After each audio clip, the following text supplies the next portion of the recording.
My sons scheduled a family dinner at the most exclusive restaurant in the city, but when I arrived, there was no seat reserved for me. My daughter-in-law, Victoria, smiled with contempt and told me that perhaps a cheaper place would be better for me. I began to laugh, a laugh that came from the depths of my wounded soul. Everyone looked at me as if I had lost my mind. Then I walked over to the owner and asked for the best available table. His eyes lit up when he saw me. Elias, my trusted partner of 15 years, approached immediately.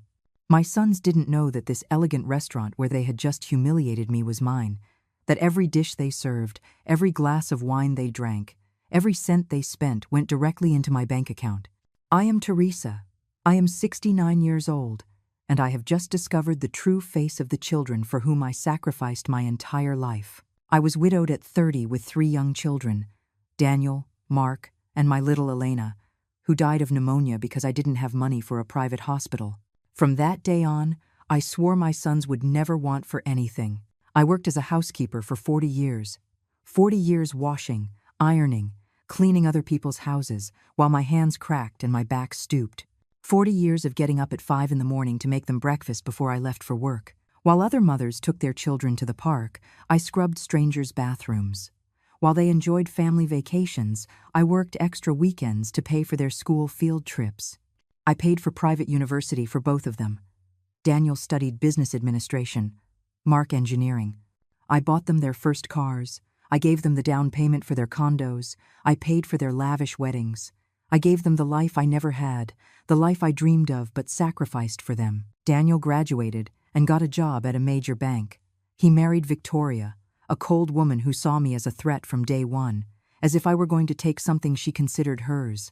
Mark followed in his brother's footsteps. He was always weaker, always needing someone else to make decisions for him. 6 months ago, I retired, officially. Because the truth is, for 15 years, I stopped depending solely on my housekeeper's salary. But they don't know that. Nobody knows. I prefer they believe I'm a poor, dependent old woman. It's better to see people's true colors when they think you have nothing to offer. Victoria called me last Tuesday with that sweet, fake voice she uses when she needs something. Teresa, dear mother-in-law, we've organized a family dinner to celebrate Daniel's promotion at the bank. It will be at the Terrace, you know the place, Saturday at 8. Of course, I knew it. Better than she could ever imagine. I arrived on time, as always, dressed in my best clothes, which to them were still the clothes of a housekeeper. I approached the table, where they were all seated. Daniel, Victoria, Mark, and his girlfriend Sarah.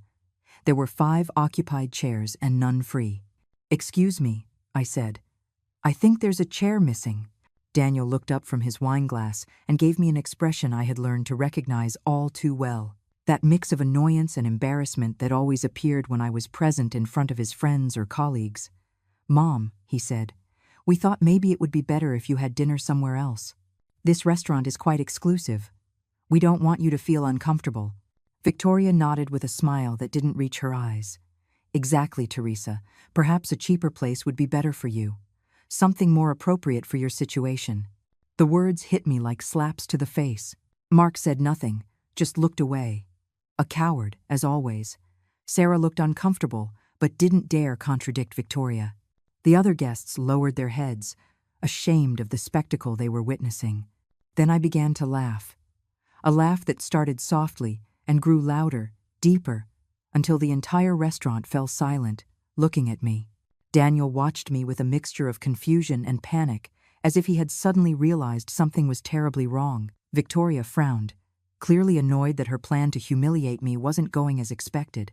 I walked slowly toward the host stand, where Elias was waiting for me with that professional smile I knew so well. "Excuse me," I said, loudly enough for everyone to hear. "I would like the main table, the one in the center of the room." Elias nodded immediately. "Of course, Mrs. Teresa. Your usual table is ready." The silence that followed was deafening. I saw Daniel's eyes go wide as dinner plates, Victoria turn pale, and Mark drop his fork on the floor. Because what they didn't know, what they never bothered to ask, was that Teresa, the housekeeper, had secrets that could destroy their world of lies and appearances. 15 years ago, while they were busy building their perfect lives with the money I gave them, I began to invest my savings. Not in just anything. I invested in properties, in businesses, in places like the Terrace, the exclusive restaurant where they had just told me I didn't belong.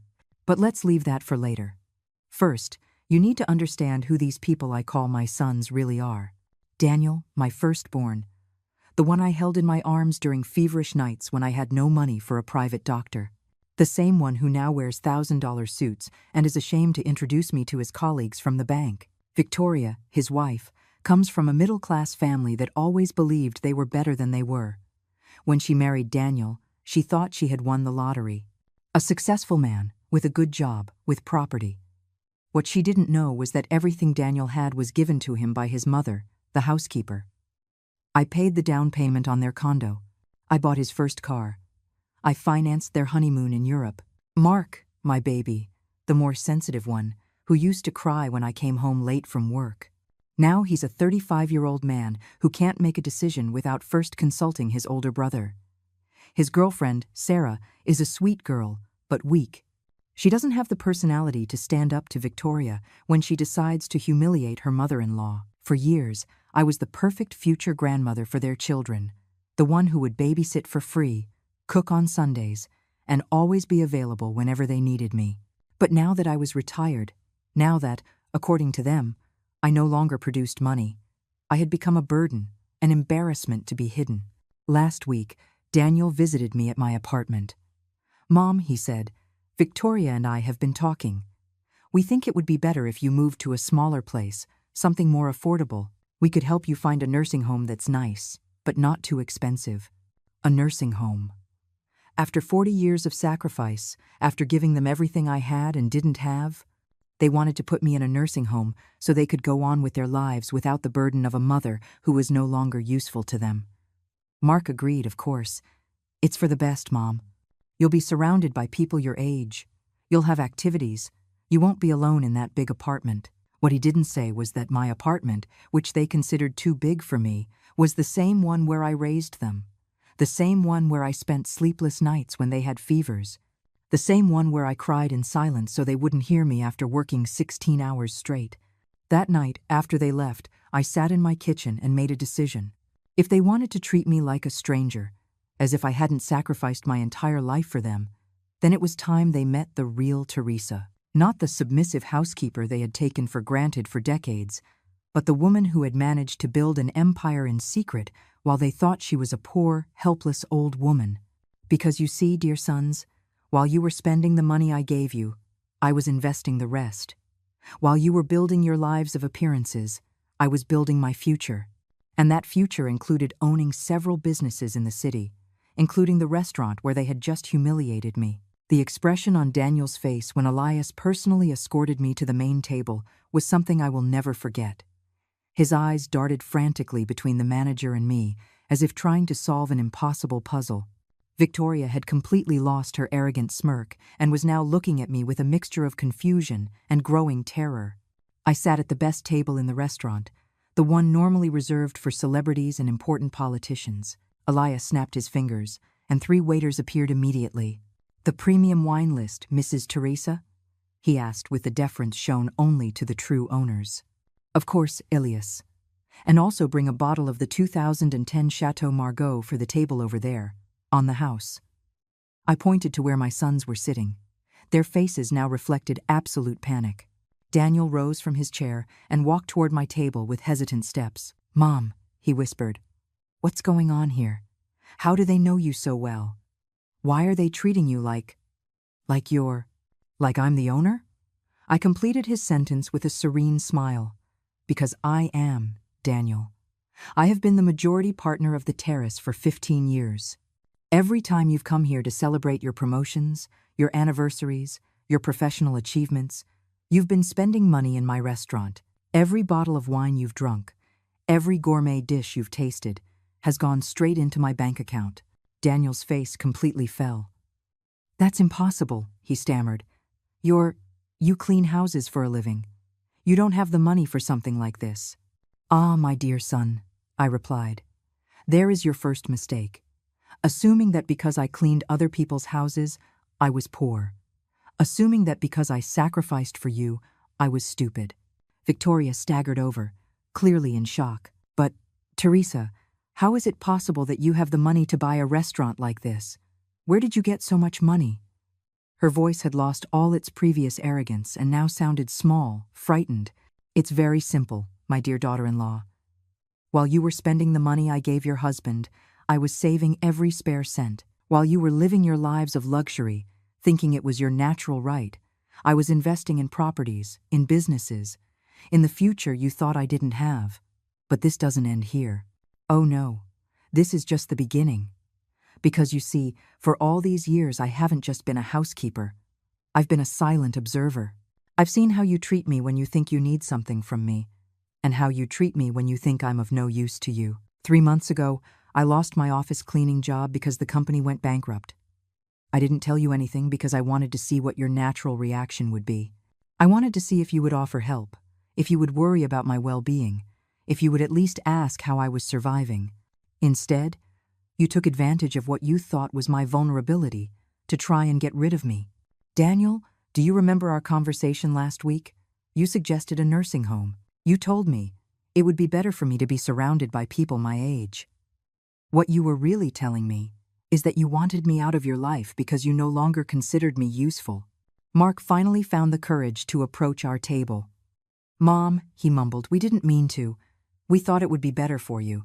I cut him off with an icy stare. Mark, dear, for 40 years I have known exactly what was best for me, working until I was exhausted so you could have everything you wanted, sacrificing my dreams so you could pursue yours. But apparently, when it comes to deciding about my own life, I'm suddenly too senile to know what's good for me. Elias discreetly leaned in close to my ear. Mrs. Teresa, there are journalists at the entrance. It seems someone leaked that you are here. Perfect, I whispered back. Let them in. It's time the whole city knew who the real Teresa is. Victoria's eyes filled with tears of pure panic. Teresa, please, she begged. Don't make this public. Daniel could lose his job at the bank if it gets in the papers that… That what, Victoria? That he humiliated his own mother in public? That he tried to kick her out of a restaurant she owned? That he treated her like a beggar after she financed his entire education and lifestyle? But don't worry, my dear daughter-in-law. This is just getting started. Because it turns out the terrace isn't my only investment. I have other businesses, other properties, other surprises you can't even imagine. And now that you've shown your true colors, now that you've made it clear what you really think of me, it's time for you to learn the consequences of underestimating the woman who gave you life. The journalists swarmed into the restaurant like an avalanche. Cameras, flashes, microphones pointed toward our table. Daniel tried to hide behind his napkin, but it was too late. Victoria covered her face with her hands, desperately whispering that this would ruin her social reputation. Mark just stood there paralyzed, as he always did when things got complicated. Mrs. Teresa, a reporter shouted, is it true that you are the owner of the terrace and other exclusive establishments in the city? I stood up with the dignity I had lost during decades of silent humiliations. That is correct. I have been the majority partner of this restaurant for 15 years. I also have investments in other businesses that my children were completely unaware of. But that's not the most interesting part of this story, another journalist continued. We've been informed that just a few minutes ago, your own sons tried to throw you out of the restaurant, claiming you didn't fit in at such an exclusive place. My smile widened. Exactly. My sons, for whom I sacrificed 40 years of my life, believed they had the right to publicly humiliate me in my own establishment. The cameras immediately turned to Daniel and Victoria. Sir, is it true that you tried to kick your mother out of the restaurant? They asked Daniel. His face was completely red, a mixture of shame and terror. We didn't know. It was a misunderstanding. It was no misunderstanding, I interrupted with a clear, firm voice. It was a calculated humiliation. They told me to find a cheaper place, more appropriate for my situation. They suggested McDonald's as a more suitable alternative for my social standing. All of this in front of other diners, to maximize my embarrassment. The journalist's outrage was palpable. One of them turned directly to Victoria.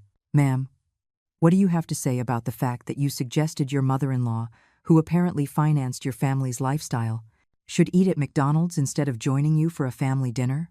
Victoria stammered incomprehensibly. I, we, it wasn't our intention. We thought she would be more comfortable.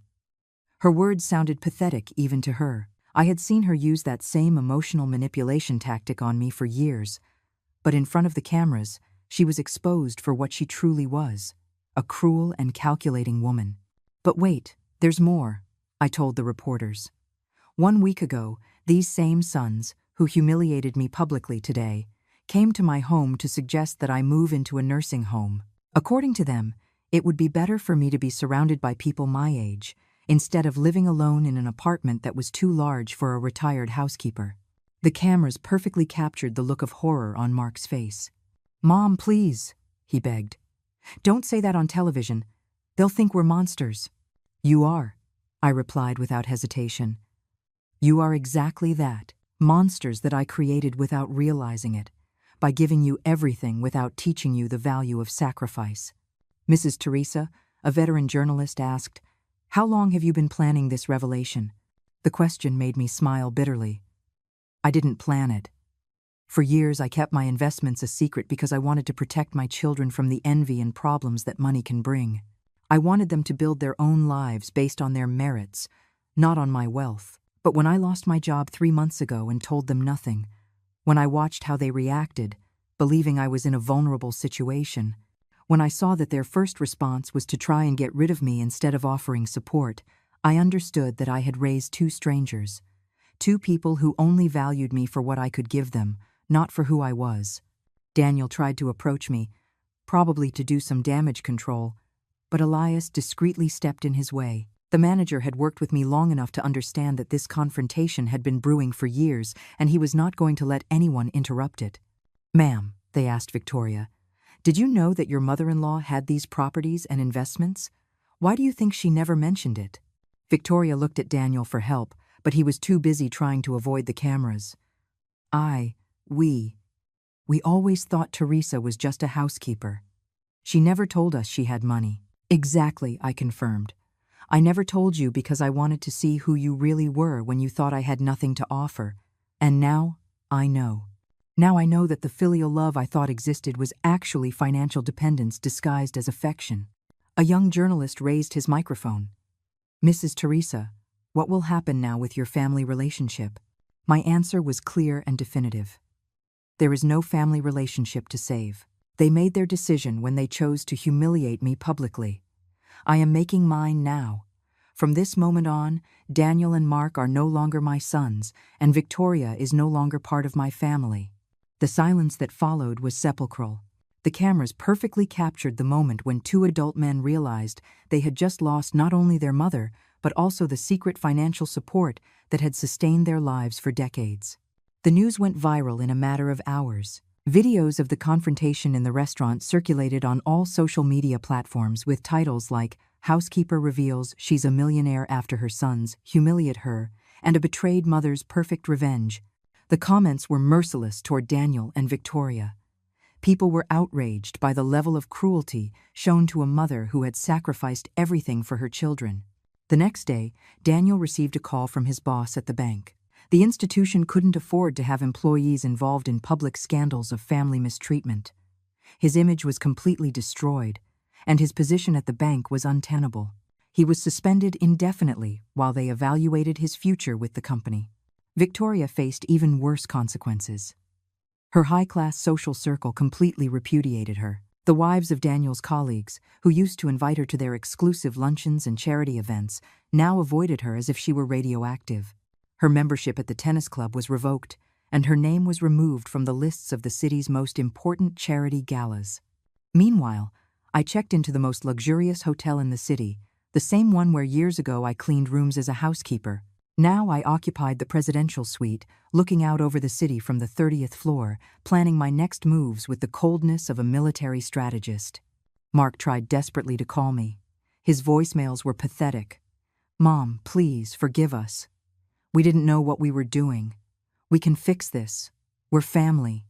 But real family doesn't humiliate you in public.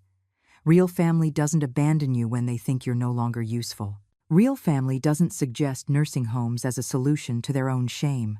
My lawyer, Ezekiel Vance, arrived at the hotel on Tuesday morning with a satisfied smile. "Teresa," he said, "I've reviewed all the documents you asked for. Indeed, both Daniel and Mark are listed as beneficiaries of several of your investments and properties. The condo where Daniel lives, the car he drives, even his savings account, has automatic monthly contributions from you that they were unaware of." "Perfect," I replied.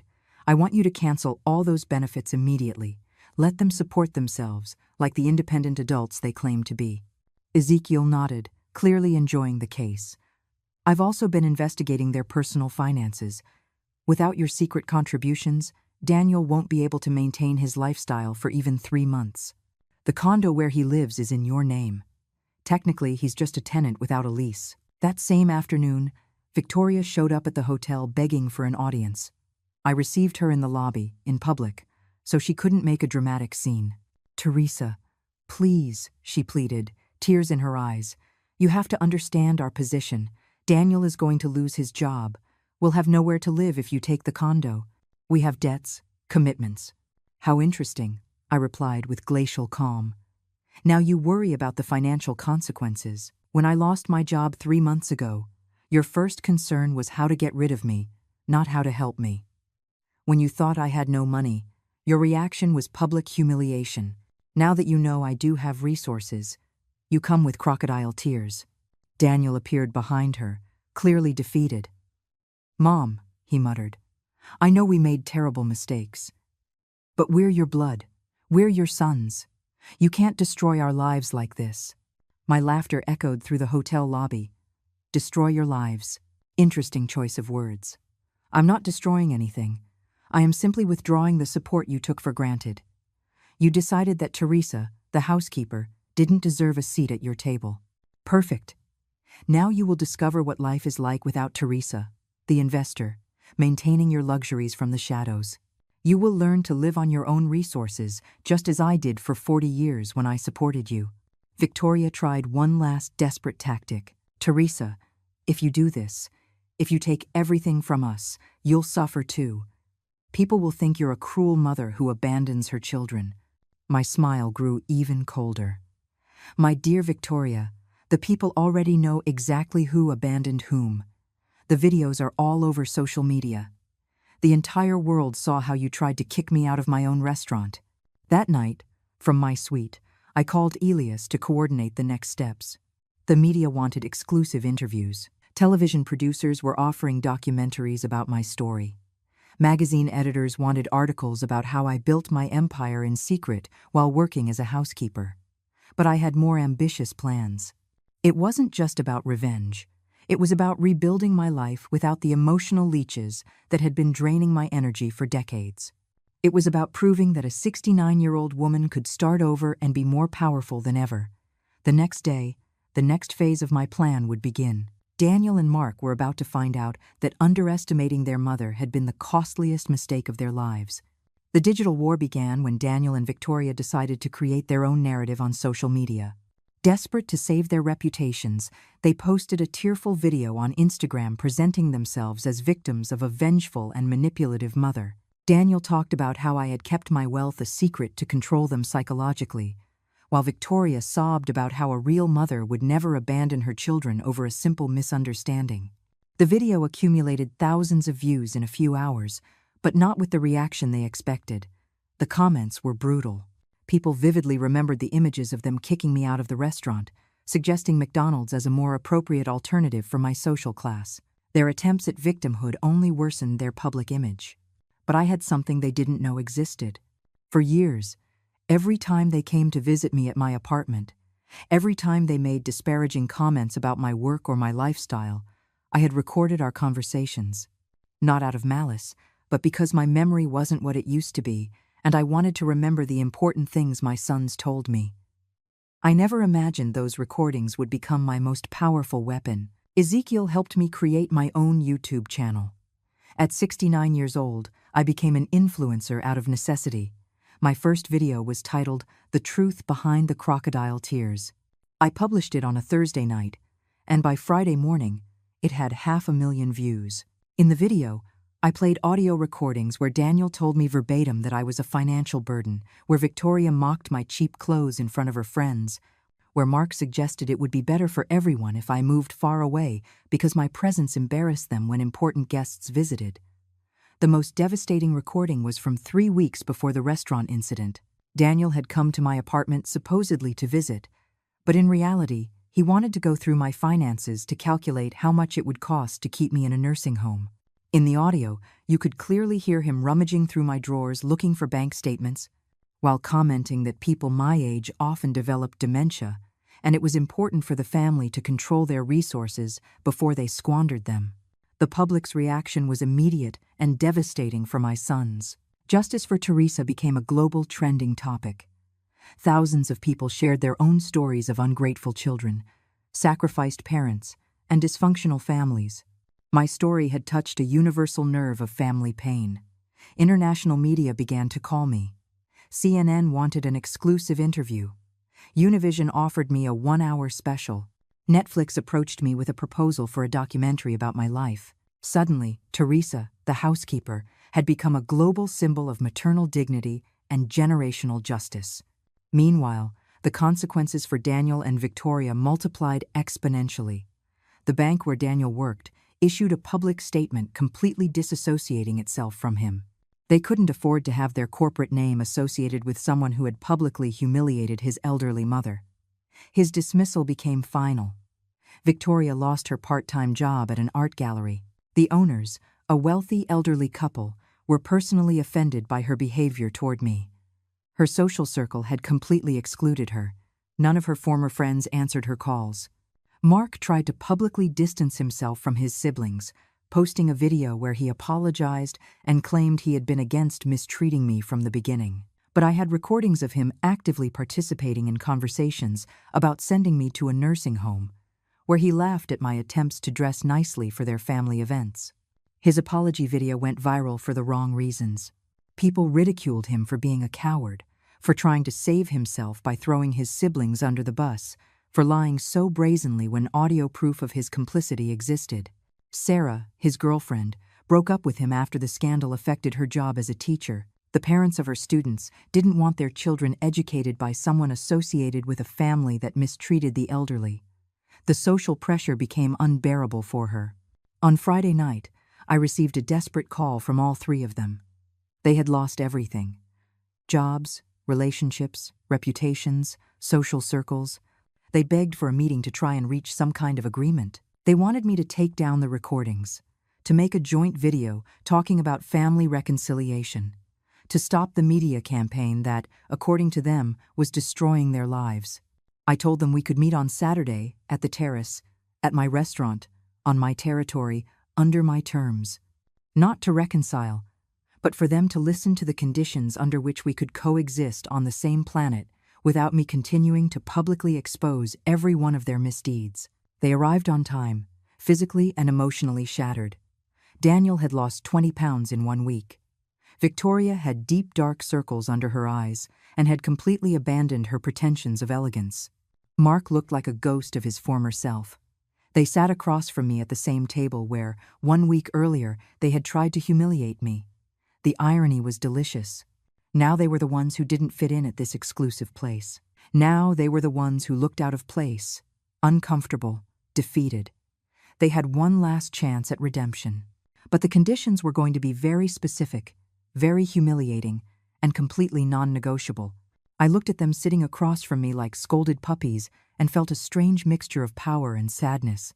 These were the babies I had held in my arms, the children I had read bedtime stories to, the teenagers for whom I had worked double shifts to pay for their whims. Now they were strangers, begging for mercy from the woman they had tried to destroy. "All right," I said in a serene voice. "You are going to listen to my conditions without interrupting. First, you will make a public apology video where you specifically acknowledge each of your actions. No generalities, no euphemisms. You will say exactly how you treated me, why it was wrong, and why you deserve the consequences you are facing." Daniel opened his mouth to protest, but I stopped him with a look. "Second, you will pay back every cent I have invested in your lives over the last 20 years. The condo, the cars, the weddings, the universities, the vacations, everything. My lawyer has already calculated the total sum with interest: $800,000. Victoria's face completely fell. Teresa, that's impossible, she whispered. We don't have that kind of money. Of course you don't, I replied, because you never learned how to earn it. You lived like parasites on my sacrifice for decades. Third, you will work to pay me back that debt. I have several businesses that need cleaning, maintenance, and kitchen staff. You will start from the bottom, as employees, earning minimum wage. Mark finally found his voice. Mom, you can't force us to work as housekeepers? I completed his sentence. Like what I was for 40 years to support you. Exactly that. You are going to learn what it means to get up at 5 in the morning, to work until your hands ache, to come home with no energy for anything else. Fourth, I continued, you will live in the same type of building where I lived when I was raising you. Small apartments, working-class neighborhoods, public transportation. You will experience the exact living conditions I had while you enjoyed luxuries paid for with my sweat. Victoria began to cry uncontrollably. This is pure revenge, she sobbed. This is cruelty. No, my dear, I replied. This is justice. Revenge would have been leaving you on the street with no chance to redeem yourselves. I am giving you the possibility to earn my forgiveness, but you are going to do it the hard way. Fifth, you will attend mandatory family therapy, not to reconcile immediately, but so you can understand the depth of the damage you caused. Sixth, you will do community service in nursing homes. You will care for people my age who have been abandoned by their families, so that you understand exactly what you wanted to turn me into. Daniel tried to negotiate. Mom, let's be reasonable. We can't meet all these conditions. It's too extreme. My laugh echoed through the restaurant. Extreme was suggesting McDonald's when I arrived for a family dinner. Extreme was planning to put me in a nursing home without consulting me. Extreme was publicly humiliating me in my own restaurant. Seventh, I continued relentlessly. You will sign legal documents renouncing any right to my assets when I die. You will not inherit a single cent. My fortune will go to charitable organizations that actually help working mothers and abandoned seniors. The silence that followed was absolute. The three of them looked at each other, mentally calculating if they had any options left. They were right to be terrified. Without my secret financial support, without jobs, without social circles, they faced total ruin. Eighth, if any of you tries to manipulate this situation, leak information to the media to play the victim, or break any of these conditions, I will publish the rest of the recordings I have. And believe me, there is enough material to keep this scandal alive for years. Victoria looked up with desperate eyes. How long would we have to do all this? Until I consider that you have learned your lesson, I replied. It could be months. It could be years. It's up to you to prove to me that you have truly changed, not just that you are feigning remorse out of desperation. Ninth, you will move out immediately, this very week. Ezekiel already has the rental agreements ready for your new apartments. They are modest but decent places, similar to where I lived when you were children. You will learn to live on a tight budget, to value every dollar you earn. 10th and last, you will work 6 days a week in my businesses, under the supervision of managers who report directly to me. You will not receive special treatment for being my children. In fact, you will be evaluated more strictly than any other employee. Mark asked in a broken voice. And if we do all this, will you really forgive us? Can we be a family again? I looked at him intently before answering. I don't know, Mark. Forgiveness cannot be guaranteed.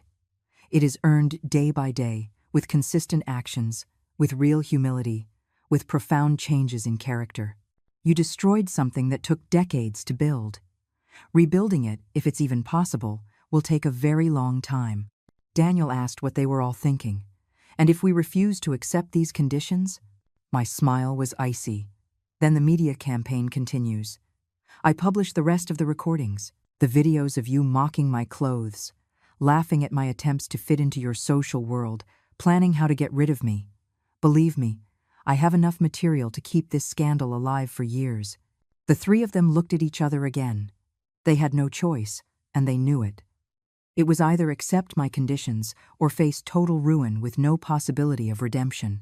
After 2 hours of tense silence, Daniel was the first to speak. We accept, he muttered, his voice cracking. We accept all your conditions. Victoria and Mark nodded, defeated, They had no alternative. It was this or total ruin. Ezekiel, who had been waiting at a nearby table, approached with the contracts already prepared.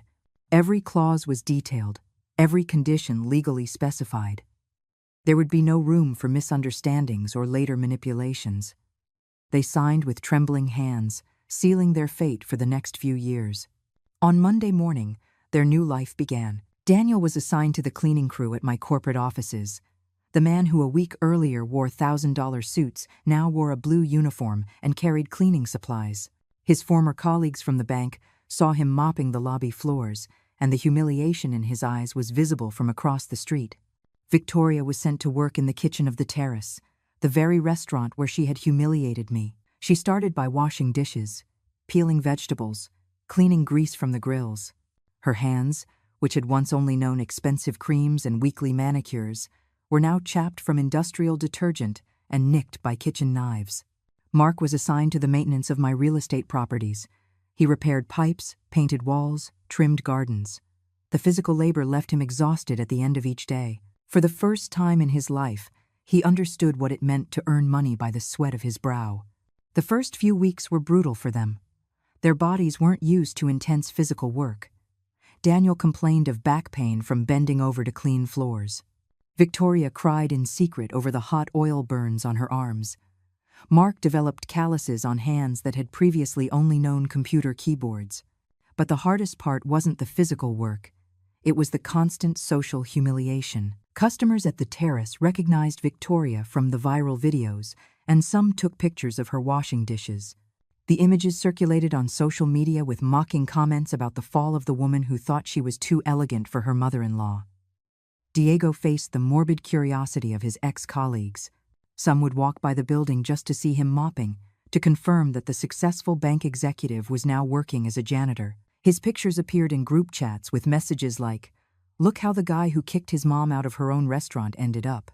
Meanwhile, I moved into a mansion in the most exclusive neighborhood in the city, a property I had bought years ago but had never lived in because I didn't want to arouse suspicion about my true financial situation. Now, free from maintaining the facade of a poor housekeeper, I could live openly according to my true means. The house had 10 bedrooms, sprawling gardens, a swimming pool, and a panoramic view of the city. It was everything I had dreamed of during those decades of living in small apartments and working in other people's houses. For the first time in 40 years, I had housekeepers working for me, instead of being the one working for others. I hired Maria, a 50-year-old woman who had lost her job during the pandemic and needed an opportunity. Unlike how my children treated me, I treated her with respect. I paid her a fair wage, gave her health benefits, and provided a comfortable room on the property. I wanted to prove that economic power didn't have to turn people into monsters without empathy.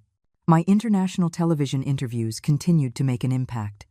I appeared on shows with Oprah, Ellen, and several CNN specials. My story inspired millions of older women who felt invisible or devalued by their families. I received thousands of letters from women telling me their own experiences of unrecognized maternal sacrifice. I established a foundation called Invisible Mothers, which provided legal and financial support to older women facing family abandonment or economic abuse from their adult children. The response was overwhelming. Apparently, my situation was far more common than society wanted to admit.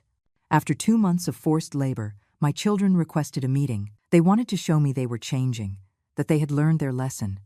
I received them in my new house, in the main living room overlooking the garden. It was important for them to see the contrast between my new, prosperous life and the modest conditions in which they now lived. They arrived tired, with chapped hands, stained work clothes, and a humility I had never seen in them. Daniel spoke first. "Mom, these last 2 months have been the hardest of our lives. We understand now what your work meant, the sacrifice you made for us. We never truly valued it." Victoria, with genuine tears this time, added, "Teresa, I know I was cruel to you. I know I treated you as if you were less than us.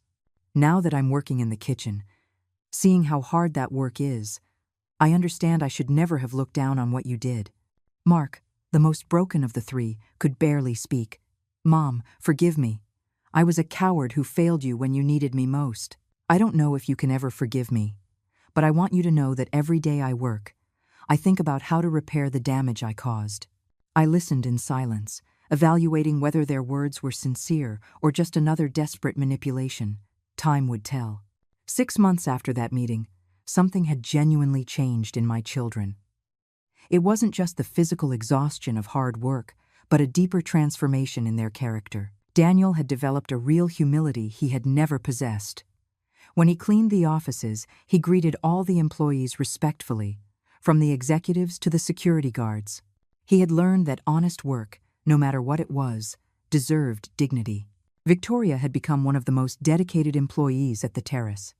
The chefs respected her because she never complained, arrived early, and stayed until everything was perfectly clean. She had learned to value every dollar she earned, because she now knew exactly how much effort it took to get it. Mark had found an unexpected calling in maintenance. He discovered he had manual skills he had never developed and a genuine satisfaction in fixing broken things. His coworkers respected him because he didn't act superior to them, despite his university education. But the most significant change occurred when they began their community service in the nursing homes. Seeing people my age abandoned by their families showed them a painful mirror of what they had been on the verge of doing to me.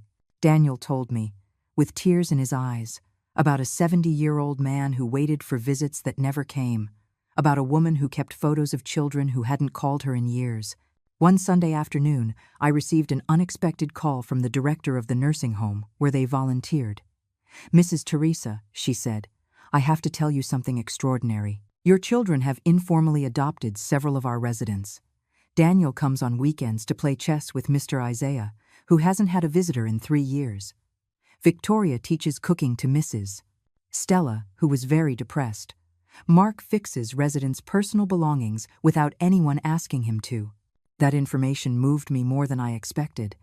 This wasn't an act to impress me. They thought I would never find out. It was a genuine change born from their direct experience with the abandonment of the elderly.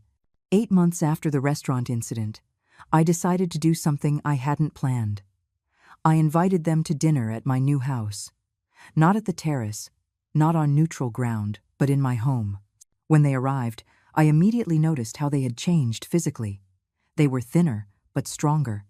Their skin was weathered from outdoor work, their hands calloused but confident. Maria prepared a simple but delicious dinner. During the meal, we talked like we hadn't in years. They told me about their jobs, about the people they had met, about the lessons they had learned. There were no pretenses, no lies, no attempts at manipulation. It was a real conversation between real people. Daniel asked for my forgiveness again, but this time it was different.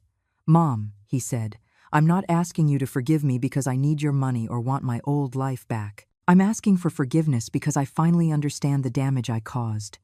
I understand that I robbed you of the dignity you had earned with 40 years of sacrifice." Victoria added something that surprised me. "Teresa, I've been thinking about changing my career.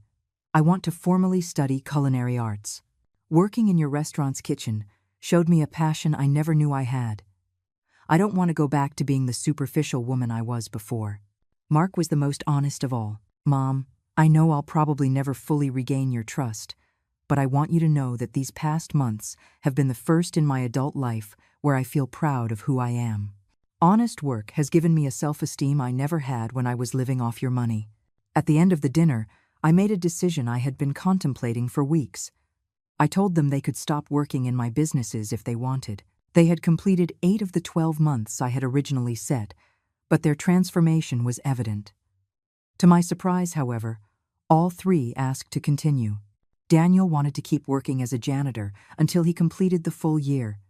Victoria asked to stay in the kitchen at the terrace while she studied culinary arts. Mark wanted to continue with maintenance because he had found his true calling. 1 year after the incident that changed our lives forever, we organized a real family dinner, this time at the terrace, but in the restaurant's kitchen, not the elegant dining room. Victoria cooked for us, Mark had repaired the table where we ate, and Daniel had cleaned every surface until it shone. It wasn't a complete, magical reconciliation. Deep wounds take time to heal completely. But it was a genuine start. For the first time in decades, I was having dinner with people who valued me for who I was, not for what I could give them. That night, As I drove back to my mansion, I reflected on the year that had passed. I had lost children who were actually strangers, but I had found real people worth knowing. I had lost emotional parasites, but I had gained a family that had earned the right to exist. I didn't regret raising them. I only regretted not understanding sooner that kindness should never be practiced at the cost of self-respect. That real maternal love sometimes requires teaching painful lessons to create decent human beings. At 70 years old, I had learned that it's never too late to demand the respect you deserve. 5 years have passed since that night that changed the course of our lives forever. Today, as I write these lines from my study overlooking the garden I love so much, I can say with certainty that the most difficult decision of my life also turned out to be the most liberating. Daniel never returned to the world of banking. After completing his year of work as a janitor, he decided to study hotel management and now manages 2 of my smaller properties, not because I gave them to him, but because he earned them, working his way up from the bottom, learning every aspect of the business. His employees respect him because he knows exactly what every job he asks them to do entails. He and Victoria divorced 2 years ago, not out of spite, but because they had both changed so much they were no longer compatible. She had found her passion in the culinary arts, and he had discovered that he valued simplicity over social appearances. It was an amicable separation between 2 people who had grown in different directions. Victoria graduated as a professional chef and is now the executive chef at the Terrace. Her transformation has been the most dramatic of all. The woman who once mocked my clothes now proudly wears her kitchen uniform, stained with sweat and honest work. Her dishes have won national recognition, and several top restaurants have offered her better-paying positions, but she prefers to stay where she learned the true value of work. She married one of the restaurant's suppliers, a simple man who appreciates her dedication and her story of redemption. They have a little girl, Hope, who is my first real granddaughter, not because she's the first biologically, but because she's the first to be born into a family that understands the value of genuine relationships. Mark found his soulmate in community service. He met a social worker named Carmen at one of the nursing homes where he volunteered. They married a year ago in a simple ceremony filled with true love. Together, they opened a maintenance company that specializes in adapting homes for the elderly. Their work gives them purpose and allows them to earn enough to live comfortably. I have 3 more grandchildren now, Mark and Carmen's twin 2-year-olds, who fill my house with laughter on Sundays when they come for lunch. Seeing Mark as a father has shown me the man he always could have been, but that circumstances never allowed him to become. My Invisible Mothers Foundation has expanded internationally. We have offices in 12 countries and have helped over 10,000 older women reclaim their dignity and their rights. The case I'm most proud of is that of an 80-year-old woman in Colombia whose children had her committed against her will to take her house. Our lawyers not only recovered her property but also set a legal precedent that protects other seniors in similar situations. I have written 3 books about my experience. The first, The Invisible Housekeeper, became an international bestseller and was adapted into a Netflix series. The rights to the story have generated millions of dollars that go directly to the foundation. It's ironic to think that the story of my humiliation became the source of dignity for thousands of other women. Maria, my housekeeper, has become much more than that. She is my housemate, my confidant, my chosen family. When her grandchildren come to visit, my house is filled with a joy I never experienced when my own sons were young, because this is a relationship based on mutual respect, not obligation or guilt. At 74 years old, my health is excellent. I do yoga every morning in my garden, swim in my pool, and travel frequently, giving talks on dignity in old age and healthy family relationships. I have more energy now than when I worked as a housekeeper, because I am finally living for myself, not just for others. My sons and I have dinner together once a month, not out of obligation, but because we genuinely enjoy each other's company. Our conversations are real, our laughter is sincere, and our love is earned, not taken for granted. When Hope calls me Grandma Terre, with that smile that lights up the whole room, I feel a connection I never had with the abstract idea of being a grandmother. The restaurant where it all began has become a symbol of second chances. We have a policy of hiring people who have gone through hardship, single mothers, older people who lost their jobs, ex-convicts looking to reintegrate into society. The terrace is not just a prosperous business, it's a community of people who understand the value of earned dignity. Elias, my trusted partner, retired last year. At his farewell party, he told me something I'll never forget. Teresa, in 15 years of working with you, I never saw the poor housekeeper you pretended to be. I always saw the intelligent businesswoman you truly were. I was just waiting for you to see her one day, too. I have completely forgiven my sons, but not because I have forgotten what happened. I have forgiven them because they chose to change, because they worked to earn that forgiveness, because they became people who deserve my love and respect. Forgiveness was not a free gift. It was the result of years of genuine effort on their part. My lawyers have suggested I amend my will to include my sons again. I have decided to leave them a portion of my fortune, but the majority will still go to the foundation. They have learned to live on their own resources, and that independence has made them stronger. This morning, as I ate breakfast on my terrace, I reflected on the question all journalists ask me: do I regret taking such drastic measures? The answer is still no. Sometimes real love requires making decisions that seem cruel but are necessary for growth. I don't regret raising them. I only regret not understanding sooner that kindness should never be practiced at the cost of self-respect. That respect is not automatically given for being a mother. It is earned with consistent actions. That it's never too late to demand the dignity one deserves. I always tell new mothers, love your children enough to teach them that relationships require reciprocity, that love without respect is disguised manipulation, and that your value as a person does not depend on how much you are willing to sacrifice. Today, I am a whole woman, not just a sacrificed mother.